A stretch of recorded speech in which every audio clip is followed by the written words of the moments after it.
My name is Helen Dawson. I'm 68 years old, recently retired after working over 3 decades as a school secretary. And for the first time in 15 years, my Sunday feels still. Not peaceful exactly, just unfamiliar. Like walking into a room where the furniture's been rearranged and you're not sure where to sit. I used to love Sundays. They were my favorite day, the one I poured my energy into, the one that made me feel like I still had a place in the lives of the people I love. But lately, something has shifted, slowly at first, so quietly that I didn't notice it until I stopped and looked around. Today, there's no salmon roasting in the oven, no table set with the good dishes I only ever used for family dinner. There's no sound of the garage door opening, no footsteps on the porch, no rushed hugs or kids yelling about who gets the first brownie. It's just me and a lukewarm cup of tea, listening to the hum of the fridge and wondering how long I've been pretending not to notice the silence growing around me. If you've ever felt like the background in your own life, like the person who makes everything run but is never really seen, then maybe you'll understand what I'm about to share. This isn't a story about anger or drama. It's about noticing the moment when something inside you quietly says enough, and what happens when you finally listen. For 15 years, Sunday dinner was my rhythm. I would wake up early, put on my apron, and start with the rosemary salmon, just like Mark always liked when he was a teenager. The mashed potatoes had to be creamy with a hint of garlic, and the arugula salad had to be fresh, even if Ethan picked around the leaves. I always used the blue and white china my mother passed down to me. It chipped in a few places, but I loved the way it caught the sunlight in the dining room. I'd set the table with care, folding the napkins just right, placing the wine glasses even if no one drank from them. Mark would arrive at exactly 5:30, pulling up in his black SUV like clockwork. Rachel followed, dressed sharp as ever, usually on her phone or double-checking something in her tote bag. Sophie and Ethan used to run in and hug me, but that changed a few years ago. Now Sophie barely says hello, and Ethan doesn't even look up from his screen. At first, I brushed it off. Kids grow up, people get busy. I figured they were just tired or distracted, or maybe they'd talk more once dinner was served. But over time, the noise faded in a different way. Not from tiredness, but from absence. Even when they were sitting at the table, they felt somewhere else. Mark stopped complimenting the meal. Rachel started bringing store-bought desserts without saying much. The kids would push food around their plates and excuse themselves early to watch TV in the den. And I just kept smiling, clearing plates, refilling glasses, pretending it was fine. Sometimes I'd ask how work was going, or if the kids had anything exciting at school. The answers were short. Rachel always said the same thing about meetings and schedules, and Mark just nodded without looking up. It was like hosting dinner for a team of coworkers, not family. I started noticing how no one ever asked how I was. Not once. Not even a simple, "How's your week been?" Mom. I'd stand at the sink after everyone left, washing dishes by hand, wondering when I became invisible in my own home. The food never changed. The table setting stayed the same. But the feeling around it did. There used to be laughter, little moments of chaos, spilled juice, shared stories. Now it felt like a routine they endured out of obligation, like checking off a box. I held on to those Sundays because I thought they held us together. I believed if I kept the meals coming, the connection would follow. But somewhere along the way, they stopped coming for the love and started coming for the habit, and I started wondering if they would even notice if I stopped. It was during one of those quiet Sunday dinners when the conversation turned to Disneyland. Sophie mentioned something about new rides and churros, and Rachel smiled without looking up from her water. Mark let it slip. They were leaving in 2 weeks, a big group trip with Rachel's parents, her sister and brother-in-law, and a few cousins. I kept my voice light as I reached for the salad bowl. "That sounds like fun," I said. "When are you all going?" Mark didn't even glance up. He just said the date and kept eating. I smiled and nodded. But my heart was already racing. I asked if there was room for one more. I could rest at the cafes while they went on rides. I wouldn't get in the way. Rachel gently set down her fork. "We already booked the van. It seats 14. All the spots are taken." She said it with a smile that didn't reach her eyes, as if that made it better. Mark added something about my knees, how walking around all day might be too much. I swallowed hard and said, "Of course." That made sense. The rest of dinner was a blur. I can't remember what I ate. I can't remember what the kids said. I just kept replaying that moment, wondering how quickly they had moved on after shutting me out. It wasn't the words that hurt most. It was how easily they said them, like this was all normal. Later that night, as I was clearing the table, I found a folded paper tucked under one of the chairs. I thought it was a receipt, or maybe one of Ethan's drawings. It was the itinerary for the trip. 14 names were listed neatly in rows. There was one blank line, room for 15. My name wasn't there. I stood there holding that paper like it might change if I look long enough. But the truth was printed in black and white. I wasn't too old. I wasn't too tired. I was just not invited. They had made space for Rachel's cousin who lives 3 states away and only visits once a year. But not for me. I sat on the edge of my bed with the paper still in my hand. My chest felt tight, but not in an angry way. It was heavier than that. Like something inside me had settled and gone still. This wasn't a mistake. This wasn't forgetfulness. This was a decision. A quiet one. A deliberate one. They didn't see me as part of the group anymore. I was background, support, logistics. Someone who cooked and cleared and stayed out of the way.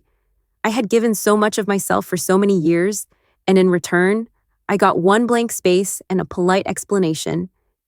That night, I didn't cry, I didn't yell, I didn't text anyone to demand an answer. I just sat by the window with my tea and listened to the silence of a house that had once been full of laughter. I realized I'd spent years holding on to something that wasn't holding me back. And in that stillness, something inside me began to shift. Not rage, not bitterness, just the quiet beginning of enough. The Sunday after I found that itinerary, I didn't grocery shop. I didn't pull out the salmon or polish the china. I didn't iron the tablecloth or check my phone to see what time it was. Instead, I sat at the kitchen table with an open book I couldn't concentrate on and a pot of tea I never poured. The quiet felt strange at first, like walking through a room you forgot you owned. No clatter of pans, no hum of the oven, no music playing in the background, just the tick of the clock on the wall and the soft creak of the house settling. At 5:26 p.m., my phone buzzed. Mark said they were on their way. Traffic was heavy. I read the message but didn't reply. At 5:40, the doorbell rang. I was upstairs by then, curled into the armchair by the window, wrapped in the silence I had created on purpose. I watched them through the curtains. Rachel stood with her arms folded, shifting her weight from one foot to the other. Mark checked his phone, then rang the bell again. Sophie leaned against the porch railing, chewing the edge of her sleeve. Ethan didn't even look up from his screen. They waited a few minutes, knocked again, then slowly turned back toward the car. No one shouted. No one called out my name. There was no panic or real concern, just confusion, mild irritation, as if they were being inconvenienced by something that had never required their effort in the first place. I stayed upstairs and let the silence do what I hadn't been able to say for years. I didn't owe them a note. I didn't owe them an explanation. They would figure it out, or they wouldn't. Either way, I was done performing. Later that night, my phone buzzed again. This time, it was just Mark. He asked if I was okay. Rachel said maybe I had forgotten dinner. The kids were disappointed. I read the words twice, then 3 times. Disappointed. Not worried, not hurt, just inconvenienced. I hadn't missed a single Sunday in 15 years. Not for illness, not for weather, not even when I was exhausted to the bone. And the one time I stepped away, they assumed it was a mistake. That told me everything I needed to know. The next Sunday, I didn't text, I didn't cook, I didn't set out napkins or light a candle. I sat on the back porch with a bowl of soup and watched the sun go down behind the maple tree. They didn't come that time. Maybe they were still waiting for an explanation. Maybe they were waiting for me to apologize. I felt a twinge of guilt. That kind of guilt that comes from years of always saying yes, always being available, always folding yourself small so others can stretch out. But it passed because something else had taken its place. Something steadier than anger and deeper than sadness.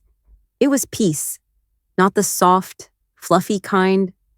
The kind that settles into your bones when you realize you're allowed to stop trying. That no one can hear you if you never stop filling the silence. that you don't have to burn bridges, but you can stop being the one holding them up all alone. For the first time in years, I didn't feel tired. I didn't feel hurt. I just felt done. And that feeling wasn't empty. It was full of space I hadn't had before, full of possibilities I'd forgotten were mine. I didn't know what would come next, but I knew it wouldn't start in that kitchen, with a plate in my hand and a lump in my throat. It would start right here, in the quiet, where I finally heard myself. The next Sunday afternoon, around 4, the phone rang. I had been expecting it, though a part of me still hoped maybe he wouldn't call. I let it ring twice before answering, letting the silence stretch just enough to make him wonder. Mark's voice came in quick and relieved. He said they were coming by tonight, that Rachel was picking up dessert. He sounded like someone slipping back into a routine, certain the wheels would keep turning once the push started. I kept my voice steady. "There's no dinner tonight," I said. He paused, like he didn't quite register the words. Then he asked if I was feeling okay. Maybe I needed help with the cooking. Maybe Rachel could bring something more substantial. "No," I said again. "I'm fine. I just don't want to host anymore." This time, the silence was his. It stretched longer, not the kind that comforts, but the kind that stings a little. He said I should have said something earlier, that I didn't have to make it weird, that the kids were confused. I told him I wasn't trying to hurt anyone. I just needed to stop. For years, I planned my life around those dinners, around their schedules, their preferences, their convenience, and they didn't even notice when I wasn't at the table. Mark's voice sharpened. He said Sophie cried last Sunday, said I should have at least told them, that I owed them that much. I didn't match his tone. I just told him that maybe it was time Sophie learned something about how families work, that they're not one-sided, that grandma doesn't exist to serve, but to be loved, too. That showing up out of habit isn't the same as showing up with care. He didn't speak for a moment. Then he sighed and said maybe they had taken me for granted. I told him I didn't need him to admit that. I already knew. It wasn't about punishment. It wasn't about proving a point. It was about truth. That I had done enough, given enough, hosted enough, and somewhere along the way, I forgot I was allowed to say no. He said he didn't know things had gotten so bad. I said they hadn't. Not in the loud, explosive way people expect. They got quiet. They got numb. They got to a place where I could be forgotten and no one noticed. And that kind of bad is harder to fix. He asked what I wanted now.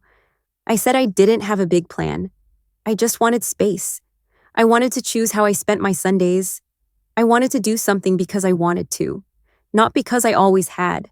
I could hear him breathing through the line, not angry, just unsure. He said, "Okay," but his voice carried confusion, like he was still trying to understand how something so steady could just stop.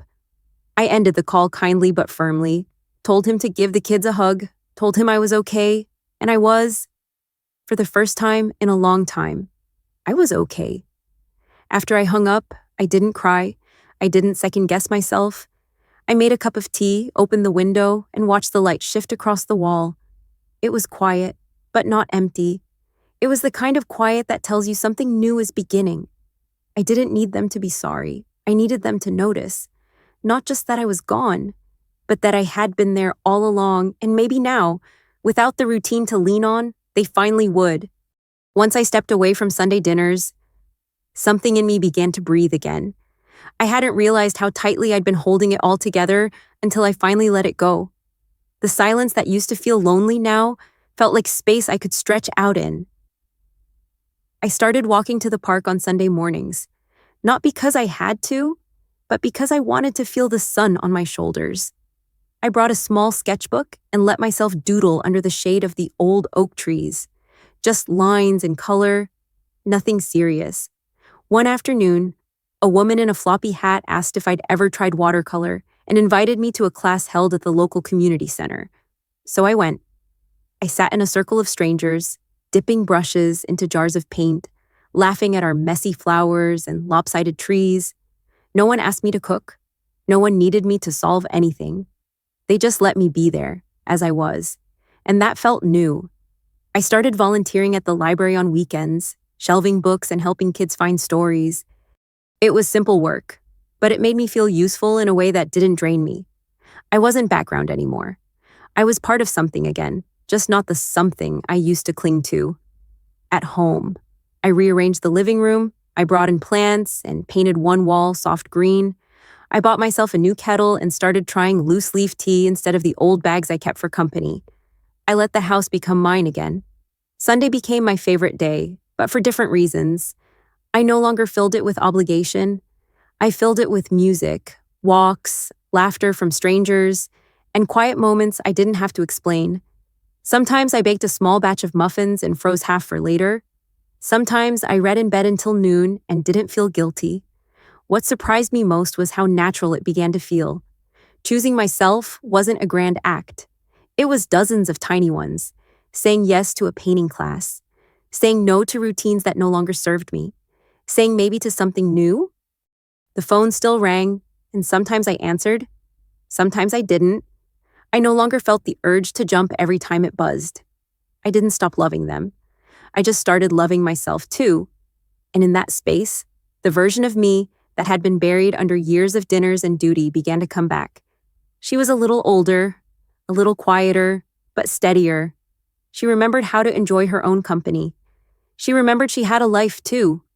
I didn't know where it would all lead, but I knew this part was mine. These slow Sundays, these quiet hours, this sense of peace. I had reclaimed them. Not from anyone, really, but for myself, and that felt like enough. I didn't expect much for my birthday. I had planned to bake something small, maybe read a few chapters of the mystery novel I'd been saving. It felt good not to expect anything, to let the day unfold without planning around someone else. Around 2 p.m, the doorbell rang. I wasn't expecting anyone, so I moved slowly, unsure whether to answer. When I opened it, Sophie was standing there with a bunch of wildflowers wrapped in paper towels and a rubber band. She looked nervous, like she wasn't sure if I'd let her in. She said her dad thought maybe I wouldn't want company, but she wanted to come anyway. Her voice was softer than usual, and she didn't meet my eyes at first. I stepped aside and told her I was glad she came. She walked into the kitchen like she had 100 times before, but something about her posture was different. She sat at the counter, swinging her legs, watching me mix the cake batter I had just started. She said she missed my cinnamon rolls, missed the way the kitchen always smelled like vanilla and spice on Sunday afternoons. I nodded and said I missed her too, more than she probably knew. She told me she didn't realize I felt left out about the Disneyland trip. She thought maybe I just didn't like theme parks. I told her it wasn't about the park. It was about not being thought of, about realizing I had slowly faded from the center to the edge. She went quiet after that. Then she said she was sorry, not loud, not dramatic, just honest. I set the spoon down and hugged her, and that was all I needed. We spent the next hour baking the cake together. I showed her how to fold the flour in gently so it wouldn't deflate the batter. She licked the spoon and laughed when she got frosting on her nose. It was simple. No big talk, no expectations, just time. After we put the cake in the oven, she wandered into the living room and pointed to a photo of her as a toddler, sitting in my lap, icing all over her cheeks. She said she remembered that day, said I always let her eat the first slice, even when it was crooked. I smiled and said I still would. Later, when the cake had cooled and the frosting was just right, we sat at the table and shared 2 slices side by side, no candles, no singing, just us. I hadn't felt that kind of closeness in a long time, and I didn't realize how much I'd missed it. She didn't stay long, said her mom was picking her up soon and she hadn't told anyone she was coming over. I walked her to the door and told her it meant the world to me that she came. She nodded and gave me a hug, tighter than I expected. As I watched her walk down the path, holding her phone in one hand and a smudge of frosting still on her sleeve, I felt something ease in my chest. It wasn't everything. It wasn't the whole family, but it was something. And maybe that was how healing started. With a quiet knock, a handful of wildflowers, and the first slice of cake shared without a word. The following weekend, Mark showed up alone. No Rachel, no kids, just him, standing on the porch with a paper bag from a local deli and a small bouquet of sunflowers. I opened the door, and he looked unsure, like he was stepping into unfamiliar ground. I invited him in, but he asked if we could sit out back instead. The air was warm, and the maple tree in the yard cast just enough shade for the two of us to sit comfortably. He set the bag between us, offered me a sandwich, and we ate quietly for a few minutes without saying much. He started with small things: work, the kids, the neighbor's dog that barked at nothing. I nodded and listened, letting the space between us feel ordinary again. Then, slowly, his voice shifted. He said he'd been thinking a lot since Sophie visited. Said he realized how long it had been since we had a real conversation. Not about dinner or errands, but about me, about how I was doing. I didn't say anything right away. I just let him speak. He admitted he hadn't meant to shut me out, that somewhere along the way, he started assuming I'd always be there, holding things together. He said it was easier not to think about it, that he never stopped to ask if I was okay caring so much. I told him I wasn't angry. I was tired. Not the kind of tired a nap fixes, but the kind that builds up when you stop feeling seen. I said it wasn't just the trip. It was every shrug, every silence, every moment I had to smile through when I felt small. He didn't try to defend it. He nodded. And for once, he looked like he understood.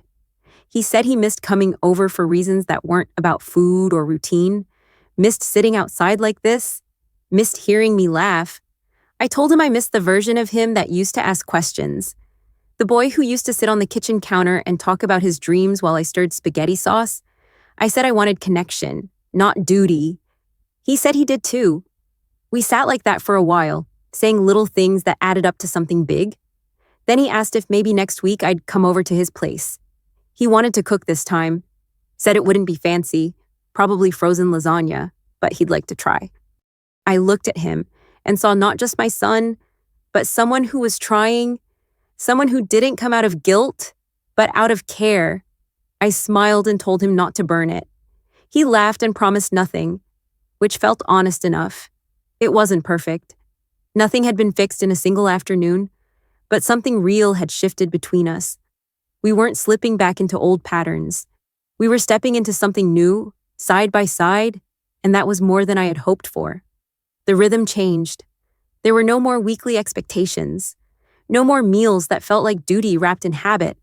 Instead, visits came when they came, sometimes planned, sometimes spontaneous, and always different from before. Mark would stop by with sandwiches or coffee, and we'd sit on the porch without a schedule. Sometimes Sophie came alone with a school project or a question about baking. Ethan came too, less often, but when he did, he looked up from his phone a little more. Rachel brought dessert once, store-bought as usual. But this time she stayed and actually sat at the table. We talked about books and how hard it is to find time for yourself as a mom. It wasn't deep, but it was real, and that was enough. I no longer felt like the center of some machine that only ran when I was moving. I was just part of the family again, not the engine. The visits felt lighter, not because less was happening, but because no one expected anything heavy from them. Sometimes we ate on paper plates. Sometimes we ordered pizza and played a card game until someone got bored. No one asked for salmon. No one checked their watches. It felt new, but not strange. I didn't miss the old Sundays. I missed feeling close. Now that feeling came in smaller ways. Like when Sophie sent a text just to say she saw a flower that reminded her of my backyard. Or when Mark offered to fix a leaky faucet without being asked. We were still learning, all of us. But we were trying. Not because we had to, but because we wanted to. And that made all the difference. A few weeks after that quiet visit with Mark, Sophie came by again, this time with a poster board clutched against her chest. She said she had a school project due on family history and needed help filling in the names. I made her tea while she spread everything out across the kitchen table. There were printed photos, sticky notes, little drawings she'd done by hand. But what caught my eye was right at the top of the tree. In bold black marker, she had written my name, not under someone, not beside someone, at the top. She said she put me there because I was the roots, because everything started with me. She said it like it was obvious, like it didn't need to be explained.